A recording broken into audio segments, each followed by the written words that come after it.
La madrugada del 3 de febrero de 1500 no fue una noche como las demás en Ferrara. El silencio solemne de los corredores se veía interrumpido por un murmullo extraño, mezcla de jadeos, susurros y golpes amortiguados contra las paredes de piedra.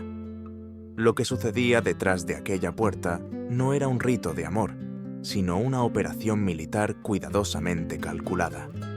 La alcoba nupcial de Lucrecia Borgia se había transformado en un campo de batalla donde cada movimiento de su cuerpo era un documento, cada gemido una firma, cada abrazo un tratado político.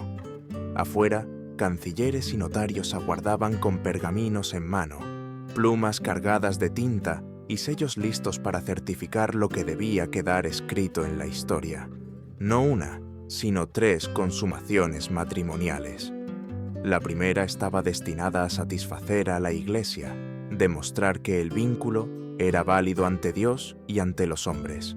La segunda era un examen público, disfrazado de intimidad, una prueba para dejar constancia de la potencia viril de Alfonso d'Este, el heredero de Ferrara. La tercera, quizá la más cruel, era el testimonio de la fertilidad posible de Lucrecia, como si su vientre fuera un terreno inspeccionado por diplomáticos antes de ser cultivado. Entre las 10 de la noche y las 4 de la madrugada, 3 actos íntimos se convirtieron en evidencia política, observados desde la distancia por funcionarios que esperaban señales convenidas para anotar cada detalle en sus registros. Lo asombroso no era la frialdad burocrática, sino la metamorfosis de Lucrecia. A los 22 años, después de haber enterrado a 2 esposos y sobrevivido a la humillación pública y al asesinato disfrazado de accidente, había comprendido que su cuerpo ya no era un objeto de intercambio, era un arma.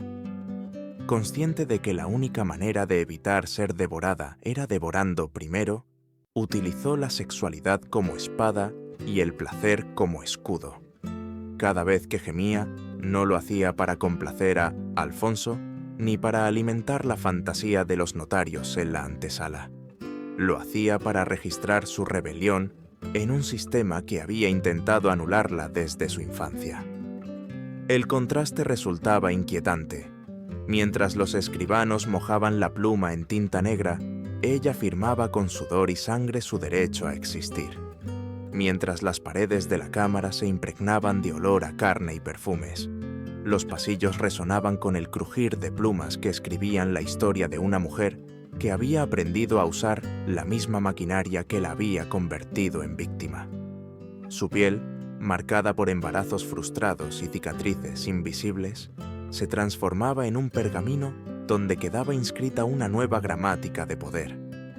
En aquella madrugada, la joven hija del papa corrupto ya no era la adolescente obligada a sonreír en banquetes, ni la esposa asustada que rezaba en silencio, mientras los cuchillos caían sobre su segundo marido. Era un general en campaña. Su alcoba, el frente de guerra.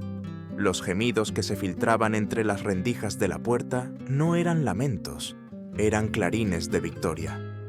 Lo perturbador es que los documentos sobrevivieron. En los archivos de Ferrara aún reposan los registros que confirman lo sucedido. No relatan caricias ni posiciones, pero enumeran con precisión la hora, el número de consumaciones, la presencia de testigos oficiales. Allí donde la mayoría de las mujeres eran reducidas a sombras, ella logró dejar constancia escrita de su triunfo.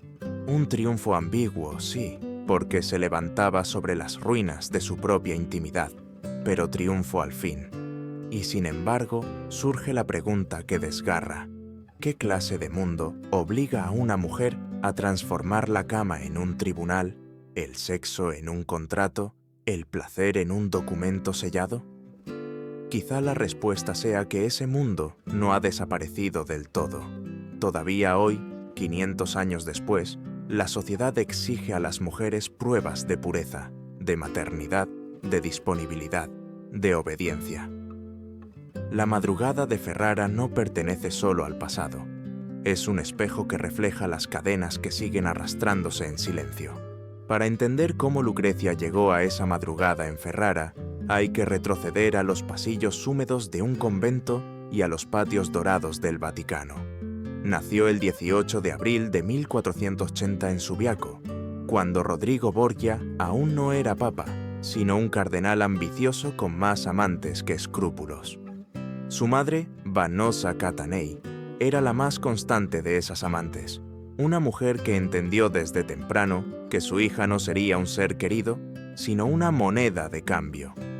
Desde el primer día, Lucrecia no fue hija, fue inversión. La niña creció entre muros de conventos, bajo la mirada severa de monjas que le enseñaban teología, latín, canto gregoriano. Allí aprendió a leer a los clásicos, a recitar versos de Virgilio, a desgranar la gramática como quien prepara un arma silenciosa. Pero no todo era religión. Preceptores contratados le enseñaron música, poesía cortesana y las maneras delicadas que la transformarían en la joya de cualquier banquete. Era inteligente, hermosa, cultivada. Exactamente lo que el mercado matrimonial del Renacimiento exigía de una futura esposa. Belleza para atraer, refinamiento para seducir, obediencia para someterse. En 1492, cuando su padre fue elegido papa con el nombre de Alejandro VI, el tablero cambió radicalmente. La niña de 12 años se convirtió en pieza estratégica de un ajedrez continental.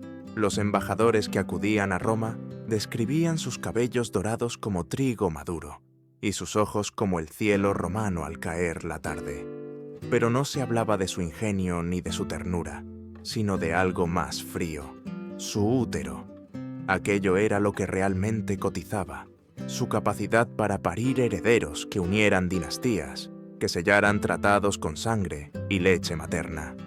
La Iglesia, que predicaba pureza y obediencia, convertía a su propia hija papal en un recurso económico. Los cronistas lo sabían, los diplomáticos lo celebraban. Solo Lucrecia parecía aún ingenua, como si de verdad creyera que el matrimonio era un camino hacia el amor y no hacia la guerra. Se decía que sonreía con timidez durante las audiencias, que se sonrojaba cuando los poetas improvisaban versos para ella. A sus ojos de adolescente, la vida era todavía un campo abierto. A los ojos de su padre y sus hermanos, era un terreno que debía ser cultivado y vendido al mejor postor. Y así fue. En 1493, con apenas 13 años, su padre la condujo al altar del Vaticano. Pero no era un altar, era un mercado. Allí la esperaba Giovanni Sforza, señor de Pesaro, 20 años mayor, sin carisma ni talento, pero con un apellido que garantizaba la alianza con el poderoso Ducado de Milán. El vestido de brocado dorado, bordado con perlas, ocultaba a una niña que caminaba hacia su destino con pasos que no eran suyos. Rodrigo Borgia la entregó con una sonrisa helada, como quien cierra un trato ventajoso. Lo siniestro es que todo parecía normal a los ojos de su época. La niña convertida en esposa, el cuerpo transformado en aval, la vida en rehenes de la política. Se hablaba de honra, de dote, de unión entre cielo y tierra, pero en realidad era una subasta disfrazada de sacramento. ¿Qué sentía Lucrecia en ese instante? Las crónicas no lo dicen, pero basta imaginar a una joven de 13 años enfrentando la mirada calculadora de un marido que la veía como propiedad adquirida. El miedo debía ser un cuchillo clavado en la garganta. Lo que empezó aquella mañana fue más que un matrimonio. Fue la confirmación de que en el Renacimiento el cuerpo femenino era un campo de batalla diplomático. Y lo más perturbador es que, 5 siglos después, esa lógica no ha desaparecido del todo. Todavía hoy se negocian alianzas con cuerpos, con apariencias, con vientres. Lo que cambió no fue el sistema, sino el disfraz con que se presenta. El matrimonio con Giovanni Sforza pronto reveló su verdadera naturaleza, una condena disfrazada de unión. Durante 3 años, Lucrecia interpretó el papel de esposa ejemplar. Caminaba 2 pasos detrás de su marido, guardaba silencio en las reuniones, sonreía cuando él la mostraba como un trofeo frente a otros nobles. En la intimidad, la cama olía a sudor rancio y ambición frustrada. Lo que debía ser ternura era rutina mecánica. Lo que debía ser protección era dominio. Ella, apenas adolescente, aprendía a fingir placer para calmar la vanidad de un hombre que la consideraba ganado reproductor. Sin embargo, mientras obedecía, observaba. Cada banquete se convertía en una clase magistral sobre la naturaleza humana. Aprendió cómo los hombres sellaban pactos con brindis y los traicionaban con sonrisas falsas. Cómo las alianzas podían cambiar en un abrir y cerrar de ojos si el viento político soplaba en otra dirección. En silencio, memorizaba gestos, frases, estrategias. Era como si su cuerpo estuviera sometido, pero su mente empezara a liberarse. Allí germinaba la semilla de la futura jugadora, que haría del poder su única religión. El cambio llegó en 1417, cuando Francia invadió Italia y el Papa necesitaba nuevos aliados. De la noche a la mañana, Giovanni Sforza se convirtió en un obstáculo. Alejandro VI no envió asesinos ni ejércitos contra su yerno. Prefirió algo mucho más cruel. Lo acusó públicamente de impotencia. El anuncio, hecho en consistorio, fue una humillación que atravesó Europa como un cuchillo. El matrimonio era nulo porque no había sido consumado. La razón oficial, la incapacidad viril del esposo. Para Giovanni, el golpe fue devastador. Tenía dos opciones: someterse a un examen médico público que certificara su potencia, o huir y confirmar con su silencio la acusación. Eligió la fuga.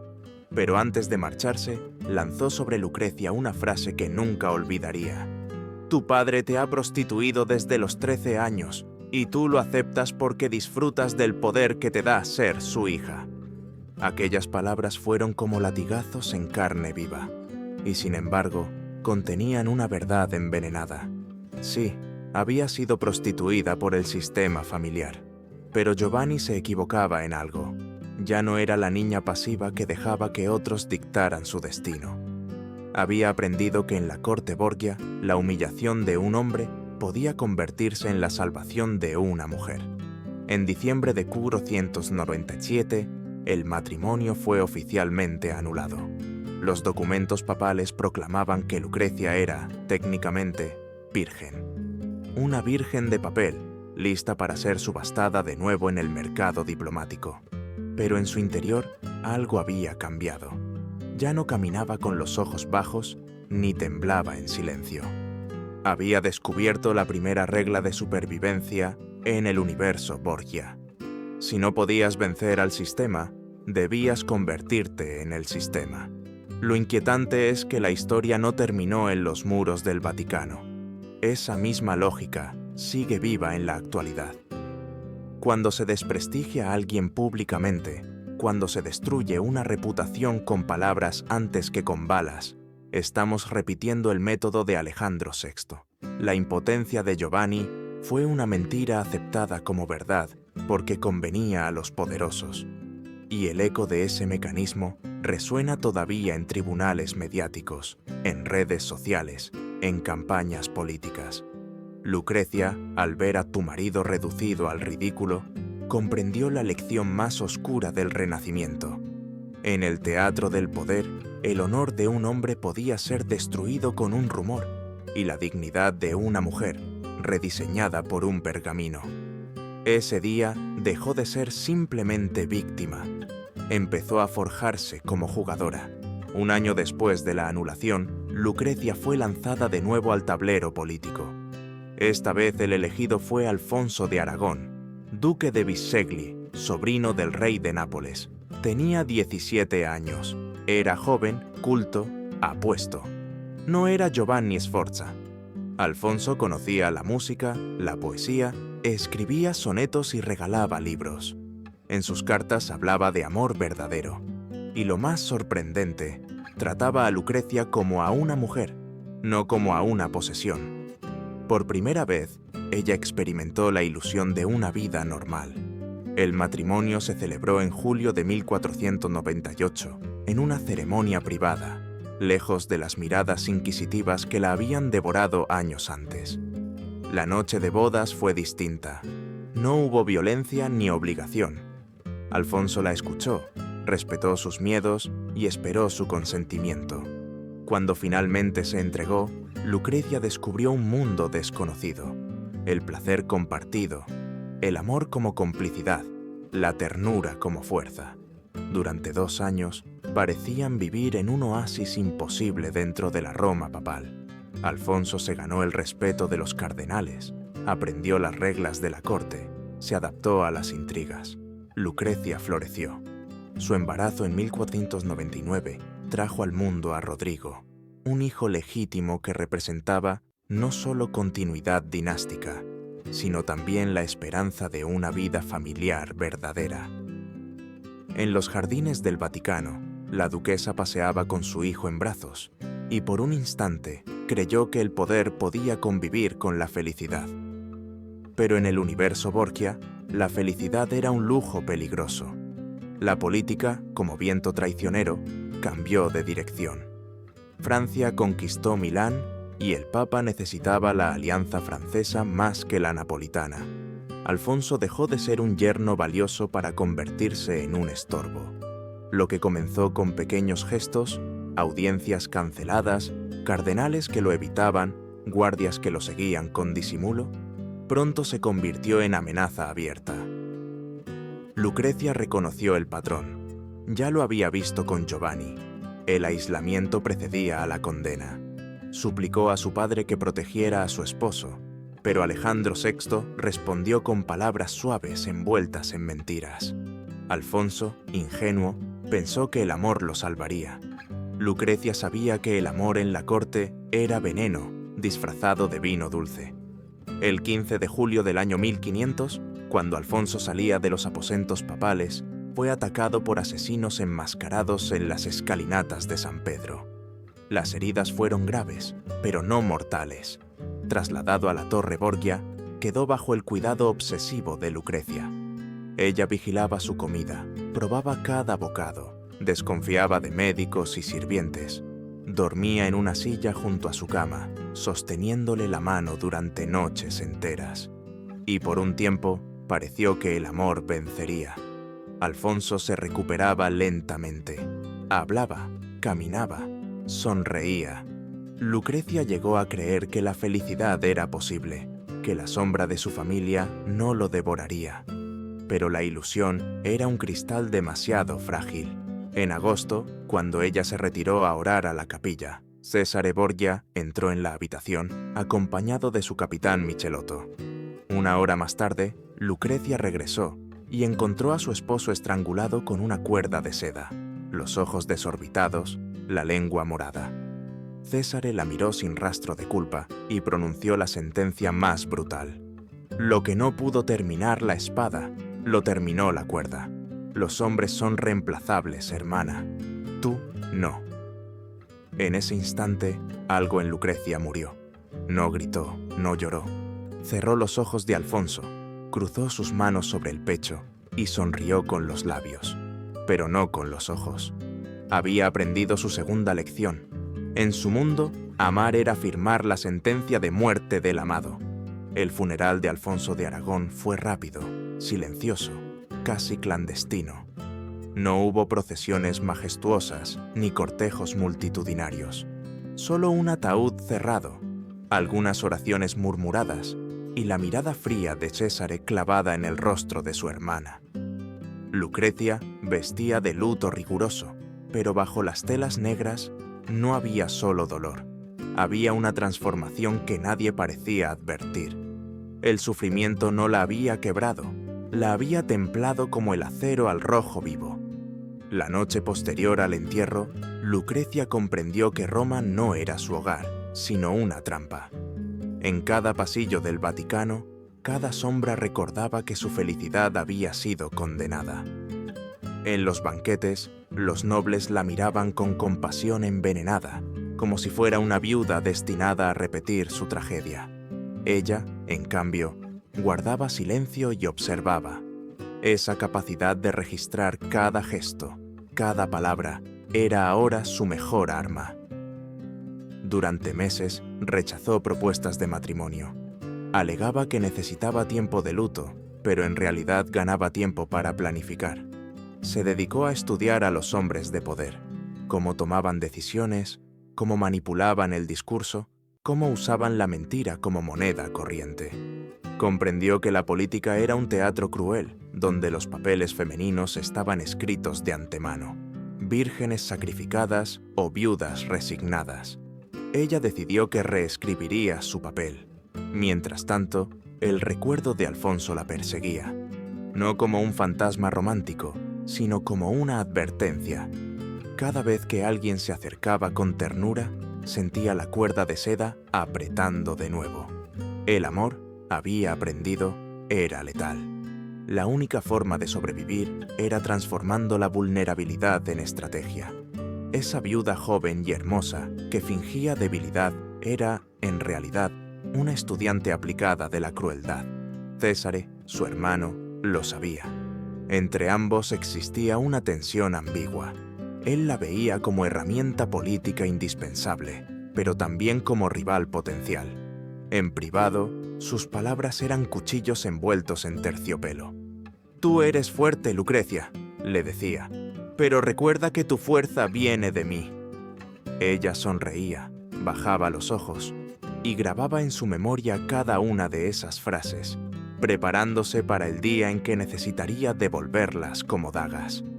La corte romana murmuraba leyendas negras sobre ella: incesto, venenos, orgías papales, historias que mezclaban deseo y miedo, que la convertían en monstruo porque era más fácil demonizarla que aceptar que una mujer pudiera sobrevivir y adaptarse en medio de tanta barbarie.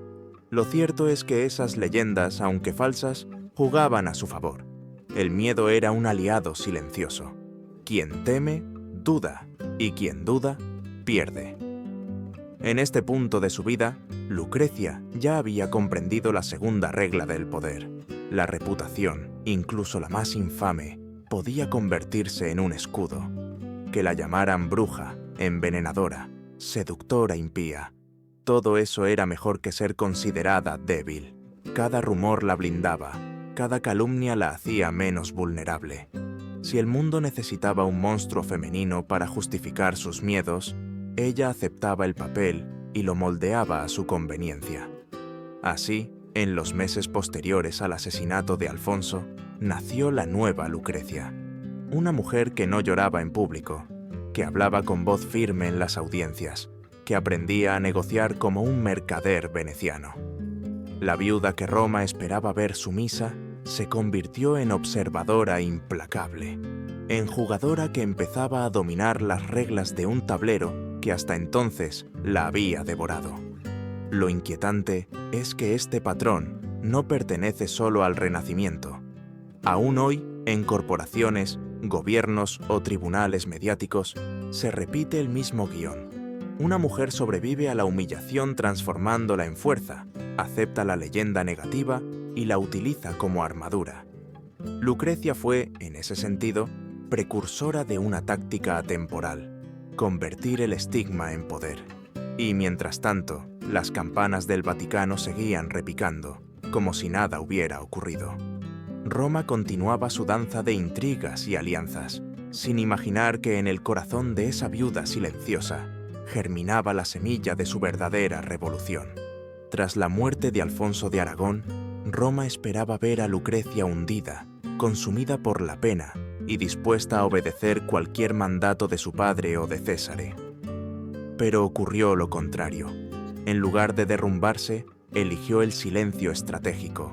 Fingía debilidad, ocultaba sus pensamientos tras un velo de luto, y mientras tanto analizaba con frialdad cada movimiento de quienes la rodeaban. Era el comienzo de su metamorfosis más peligrosa, de pieza sacrificada a jugadora activa. Durante meses rechazó candidatos. Los embajadores proponían príncipes y duques, pero ella pedía tiempo para guardar duelo. Esa negativa era un disfraz. En realidad, se estaba reinventando. Observaba los consejos papales, escuchaba conversaciones diplomáticas, estudiaba cómo se negociaban tratados y cómo se quebraban alianzas. Aprendía que el poder no se ejercía únicamente con espadas ni coronas, sino con información, rumores y decisiones calculadas en silencio. Su padre, Alejandro VI, se impacientaba. César presionaba. Querían volver a colocarla en el tablero, pero Lucrecia comprendió que por primera vez tenía un margen de maniobra. No podía desafiar abiertamente al Papa ni a su hermano, pero sí podía ganar tiempo, medir fuerzas y preparar su próxima jugada. Descubrió la tercera regla de supervivencia. En un sistema devorador, el silencio y la espera podían ser armas tan letales como el veneno. Mientras el Vaticano la empujaba hacia nuevas alianzas, ella empezó a construir una red invisible. Cultivaba amistades con damas influyentes, compartía confidencias con cardenales jóvenes, escuchaba a los sirvientes que repetían rumores. No despreciaba ninguna voz, porque entendió que en el teatro del poder, hasta el murmullo más pequeño podía derribar a un gigante. Se convirtió en una recopiladora obsesiva de secretos, en una especie de archivo viviente que sabía qué noble debía dinero, qué cardenal tenía amantes, qué príncipe conspiraba en la sombra. La viuda observaba, callaba y sonreía, y en ese silencio algo más profundo germinaba, una nueva identidad. Ya no era la víctima resignada de Giovanni, ni la esposa enamorada de Alfonso. Ahora era estratega, capaz de transformar la humillación y el dolor en armas. Roma empezaba a intuirlo. Algunos la temían, otros la envidiaban. Todos hablaban de ella. La hija del Papa dejaba de ser mercancía para convertirse en amenaza. Las leyendas negras crecían. Se hablaba de envenenamientos, de incestos, de orgías, y aunque muchas de esas historias eran infundadas, Lucrecia comprendió su utilidad. Si la temían, nadie se atrevería a tratarla con condescendencia. Si la imaginaban capaz de todo, podían subestimarla o exagerar su poder, pero nunca ignorarla. Aprendió a aceptar la máscara del monstruo, porque detrás de ella podía trabajar con libertad. En esos meses de viudez, Lucrecia internalizó otra lección cruel. La política era teatro, y en ese teatro las mujeres siempre eran víctimas, salvo que decidieran reescribir el guión. Ella estaba lista para escribir el suyo, con sangre, inteligencia y paciencia. Y así, cuando finalmente llegó la propuesta de un nuevo matrimonio, ya no era la niña que se dejaba entregar, ni la joven que soñaba con amor. Era una mujer que había aprendido a negociar, que sabía que cada alianza era una guerra disfrazada de boda. Estaba preparada para enfrentar a los de Este de Ferrara, una de las familias más refinadas e influyentes de Italia. El nombre de Alfonso d'Este apareció como la última gran jugada de la familia Borgia. Heredero del ducado de Ferrara, provenía de una dinastía sólida, con siglos de prestigio y una corte admirada por su refinamiento cultural. No era solo un matrimonio conveniente, era la posibilidad de transformar a Lucrecia en una duquesa respetada, de otorgarle una posición que ni siquiera la sombra de Césare podría arrebatarle. Las negociaciones matrimoniales no fueron rápidas. Duraron 2 años enteros. Los de Este desconfiaban profundamente del apellido Borgia. ¿Quién querría emparentar con una mujer que arrastraba un historial de humillaciones, anulaciones y un marido asesinado? Temían que las intrigas de Roma se colaran en sus muros, que Césare, con su temperamento sanguinario, estrangulara al tercer esposo como había hecho con el segundo. Pero Lucrecia había aprendido a usar la duda como arma. En vez de ocultar su pasado, lo convirtió en credencial. Se presentó no como víctima, sino como sobreviviente. Era la mujer que había resistido lo peor que la política italiana podía ofrecer, que había aprendido a navegar en aguas envenenadas sin hundirse. Lo que para otros era deshonra, ella lo transformó en prueba de resistencia. Cuando Alfonso viajó a Roma para conocerla, la impresión fue decisiva. Él esperaba encontrarse con una joven frágil, dominada por su familia. En cambio, halló a una mujer de mirada firme, cultivada en arte, literatura y política. Conversaron sobre poetas franceses, sobre la situación en Nápoles, sobre las intrigas de Francia y España. Y en un momento de intimidad, Alfonso le preguntó sin rodeos: ¿por qué murieron tus esposos? Lucrecia no dudó, no buscó excusas. Porque fueron débiles, porque no entendieron que casarse conmigo significa jugar en las ligas mayores de la política europea. El primero huyó cuando debió luchar. El segundo amó cuando debió calcular. ¿Harás lo mismo tú? Alfonso sonrió, sereno. No, porque no me caso contigo por amor ni por miedo. Me caso porque juntos podemos construir algo más poderoso que nuestras familias por separado. Fue la primera vez que un hombre le habló como igual, no como amo ni como verdugo. La boda se celebró el 2 de febrero de 1502 en Ferrara, con toda la pompa renacentista. Lucrecia vestía brocados de oro, mangas de armiño, una corona de diamantes. Pero la verdadera ceremonia no estaba en la iglesia, sino en la alcoba. Ella exigió un protocolo inusual. La consumación debía quedar registrada oficialmente, con notarios de ambas cortes como testigos indirectos. No era humillación, era estrategia. Después de 2 matrimonios truncos, necesitaba blindar su legitimidad. Esa noche, entre las 10 y las 4 de la madrugada, se certificaron 3 consumaciones. La primera, para validar el matrimonio ante Dios. La segunda, para dejar constancia de la potencia de Alfonso. La tercera, para demostrar la fertilidad de la unión. En la antesala, cancilleres y escribanos aguardaban señales. Lo íntimo se convirtió en un acto público sin público, en un documento sellado con sudor y jadeos. Lejos de sentirse ofendido, Alfonso comprendió el gesto. Susurró a Lucrecia: «Lista para hacer historia». En esa frase estaba la clave de su alianza, un pacto entre iguales, un matrimonio que no se basaba en sumisión ni en amor ciego, sino en la voluntad compartida de transformar la vulnerabilidad en poder.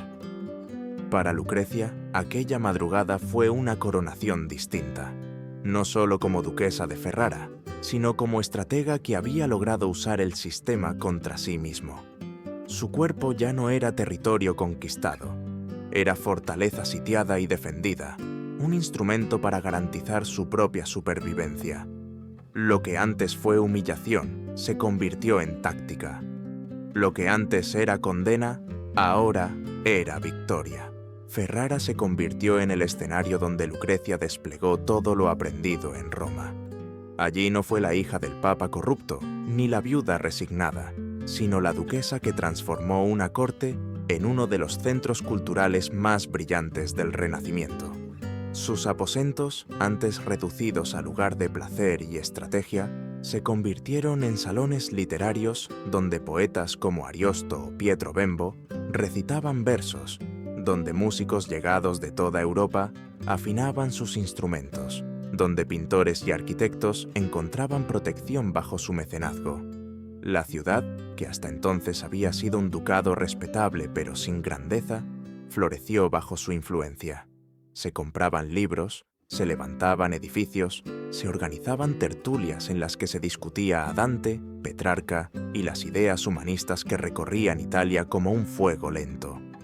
La duquesa de Ferrara ya no era un nombre asociado a escándalos, sino a arte, cultura y refinamiento. Allí se fraguó su verdadera obra maestra, la diplomacia. Lucrecia demostró que podía hacer lo que ningún Borgia había logrado: ganar respetabilidad. Mientras su padre y su hermano acumulaban enemigos y sangre, ella tejía redes de alianzas con Francia, España y el Sacro Imperio. No lo hacía con ejércitos ni con oro, sino con cartas, banquetes, matrimonios estratégicos y, sobre todo, con su propia capacidad para seducir intelectualmente a reyes y cardenales. Se convirtió en mediadora de conflictos, en confidente de soberanos, en corresponsal de diplomáticos que preferían negociar en su alcoba que en un campo de batalla. Su cuerpo, que había sido visto como mercancía o como arma, ahora funcionaba como símbolo. Cada embarazo era celebrado como una victoria política, cada hijo como un ancla dinástica que consolidaba la posición de los Este. Pero a diferencia de sus matrimonios anteriores, esos hijos no eran simples peones, eran su legado. 8 en total, frutos de una unión, donde ella tenía voz y voto, donde la maternidad no fue imposición, sino también estrategia elegida. Lo más inquietante era la ambigüedad de su figura. Los rumores sobre venenos, incestos y orgías papales seguían circulando, manchando su nombre. Y sin embargo, lejos de debilitarla, esos mitos reforzaban su aura de poder. El miedo que inspiraba era un recurso silencioso que le otorgaba margen de maniobra. Los hombres preferían imaginarla como monstruo antes que aceptar que era una diplomática más hábil que ellos. En ese sentido, la leyenda negra era una armadura invisible. Así, la alcoba que en Roma había sido escenario de humillaciones y crímenes, en Ferrara se transformó en un despacho diplomático. Allí se discutían alianzas, se pactaban treguas, se decidían matrimonios y se escribían cartas que podían inclinar el destino de ciudades enteras. Lucrecia había convertido el lugar de su dolor en el epicentro de su poder. Era la demostración de que incluso lo más íntimo podía reescribirse como herramienta política. Y al mismo tiempo, la pregunta incómoda seguía flotando. ¿Era esta transformación un acto de liberación o de complicidad con el mismo sistema que la había usado desde niña? ¿Había conquistado su autonomía o simplemente había aprendido a dominar las reglas del juego patriarcal? Esa ambigüedad es lo que la vuelve perturbadora. No fue víctima pura ni monstruo absoluto, sino algo mucho más peligroso. Una mujer que supo adaptarse a un mundo que exigía su destrucción y, en lugar de perecer, lo moldeó a su favor. El 24 de junio de 1519, en Ferrara, la vida de Lucrecia Borgia se apagó durante el parto de su octavo hijo. Tenía 39 años, una edad avanzada para la época, marcada por cicatrices invisibles, dolores silenciosos y victorias estratégicas. La noticia de su muerte corrió por toda Italia como un trueno. Poetas compusieron elegías, diplomáticos enviaron condolencias y hasta el Papa León X ordenó una misa solemne por su alma. Aquella joven que había sido moneda de cambio, objeto de rumores y pieza de ajedrez, moría convertida en una de las duquesas más respetadas de su tiempo. Su tumba en Ferrara aún guarda la inscripción que ella misma dictó. Aquí yace Lucrecia de Este, duquesa de Ferrara, que vivió como quiso y murió como eligió. Nada de Borgia, nada de escándalos, nada de acusaciones de veneno o incesto. Solo una declaración simple y brutal: autonomía. Fue su último gesto de poder, borrar de la piedra aquello que otros habrían querido grabar. Sin embargo, la historia no la dejó descansar. Durante siglos, las leyendas negras la transformaron en símbolo de corrupción y perversión. Se habló de orgías papales, de venenos ocultos en anillos, de relaciones prohibidas con su padre y su hermano. Todo para explicar lo que la mentalidad patriarcal no podía aceptar: que una mujer, en medio de un sistema construido para devorarla, hubiera conseguido sobrevivir, influir y mandar. El verdadero triunfo de Lucrecia no fue la respetabilidad que alcanzó en Ferrara, sino la autonomía que conquistó paso a paso. Convirtió la humillación en escudo, el dolor en estrategia, el cuerpo en territorio soberano. Su historia nos incomoda porque revela que los sistemas de opresión no siempre se destruyen desde fuera. A veces se conquistan desde dentro, usando sus mismas armas. Han pasado 500 años y todavía su figura provoca fascinación y miedo. Quizá porque su vida funciona como espejo. ¿Acaso hoy las mujeres no siguen enfrentando contratos disfrazados de amores, pruebas de pureza, juicios públicos sobre sus cuerpos? ¿Acaso no siguen siendo acusadas de monstruosas cuando deciden jugar con las mismas reglas que los hombres? Lucrecia Borgia no fue víctima ni monstruo. Fue una mujer que aprendió las reglas del juego y las reescribió a su favor. Transformó la alcoba en campo de guerra, los matrimonios en trincheras, los hijos en alianzas y la propia muerte en un epitafio de libertad. Y si su historia aún nos perturba, tal vez no sea por ella, sino porque nos obliga a mirar de frente una verdad incómoda. Después de 500 años, el tablero apenas ha cambiado.